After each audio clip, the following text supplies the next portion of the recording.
महानगरपालिकेच्या दालनासमोर सहजीवन रेसिडेन्सीच्या महिलांनी 3 दिवसापासून आंदोलन चालू आहे। या आंदोलनाचे कारण म्हणजे बिल्डरांच्या दृष्टिकोनातून झालेल्या अनियमितता आणि अन्याय। महिलांनी गांधीगिरीच्या मार्गाने आयुक्तांना गुलाबपुष्प देऊन आंदोलनाकडे लक्ष वेधण्याचा प्रयत्न केला।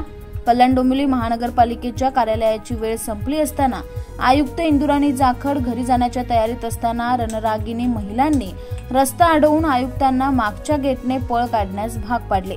या घटनेमुळे तातडीने पोलीस बंदोबस्त मागवण्यात आला।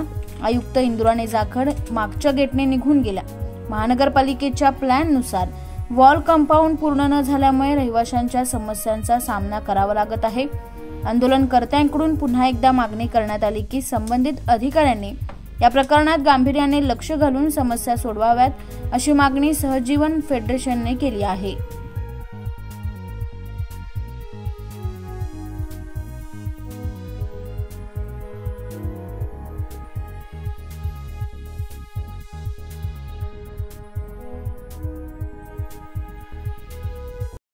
काल आमच्या आंदोलनाचा दुसरा दिवस होता। आजचा तिसरा दिवस आहे। काल संध्याकाळी 7:30 वाजता आम्ही आयुक्त मॅडमच्या भेटीसाठी थांबलो बाहेर, गेटच्या बाहेर।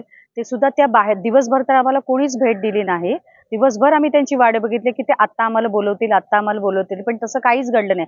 शेवटी त्या निदान घरी जायला बाहेर पडतील ह्या अपेक्षेने आम्ही गेटच्या बाहेर थांबलो आणि आम्ही सगळ्या लेडीज ज्या होतो त्या फक्त एवढ्याच अपेक्षेने थांबलो की त्या महिला ज्या अधिकारी आहेत त्याही एक लेडीज आहेत आणि कुठेतरी त्या आम्हाला भेटतील आणि कुठेतरी आम्हाला काहीतरी आमचं मागणं ऐकून घेतील, त्यासाठी आम्ही थांबलो। एक पुष्पगुच्छ आम्हाला त्यांना द्यायचा होता नवरात्रीच्या निमित्ताने, पण तरीही आम्हाला त्यांची भेट घेता आली नाही। त्या आमच्यासाठी बाहेर तर आल्याच नाही, शिवाय जे पोलीस अधिकारी होते त्यांनी आमच्यापैकी 2 जणींना आतमध्ये नेलं आणि सांगितलं की तिथे आम्ही तुम्हाला भेट करून देऊ, आणि तिथे पण आम्हाला अर्धा तास त्याने उभं केलं आणि सांगितलं। नंतर ते खाली येऊन स्वतः आम्हाला सांगितलं पोलीस अधिकाऱ्यांनी की मॅडम अजूनही मीटिंग मध्ये आहेत, असं बोलत बोलत आम्हाला त्यांनी बाहेर आणलं आणि काही सुद्धा कारण सांगून आम्हाला त्यांनी गुंडाळलं आणि तिथूनच आयुक्त मॅडम होत्या त्या पाठच्या पाठी निघून गेल्या।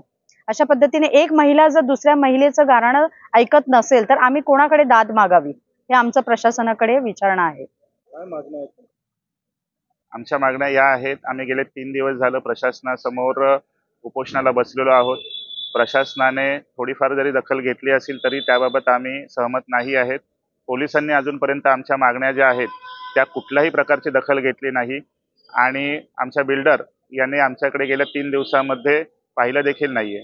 तर आम्हाला प्रशासनाकडून ही अपेक्षा आहे की त्यांनी ज्या त्रुटी ठेवलेल्या आहेत आणि ज्या त्रुटींमुळे ह्या सगळ्या गोष्टी घडत आहेत, तर प्रशासनाकडे आमची ह्या मागणी आहेत की तुम्ही त्या त्रुटी दूर करून पोलीस प्रशासनाला आणि आमच्या संबंधित विकासकाला नोटीस अदा करून तुम्ही ती कामं पूर्ण करून घ्यायची आहेत। तसंच आमच्या रस्त्याचा डांबरीकरणाचा प्रश्न आहे, महानगर गॅसचा प्रश्न आहे, रोड डिवायडरचा प्रश्न आहे, तिथे जे अनधिकृत बेकायदेशीर पार्किंग होते त्याच्याविषयी आम्ही स्थानिक पोलीस स्टेशन आणि इतर संबंधित यंत्रणांना अर्ज निवेदनं केलेली आहेत। परंतु गेले 3 दिवस झालं 150 ते 200 रहिवासी सातत्याने महापालिकेसमोर सनदशीर मार्गाने आंदोलन करतायत, पण महापालिका आणि इतर यंत्रणांना थोडी सुद्धा रहिवाशांची बाजू ऐकून घ्यायची तसदी घेत नाहीये।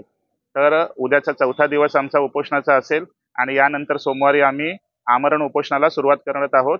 या उपोषणाच्या दरम्यान जर कुठल्याही रहिवाशाच्या जीवाला काही बरं वाईट झालं तर ह्याची संपूर्ण जबाबदारी ही महापालिका, पोलीस प्रशासन आणि आमचा विकासक यांची राहील।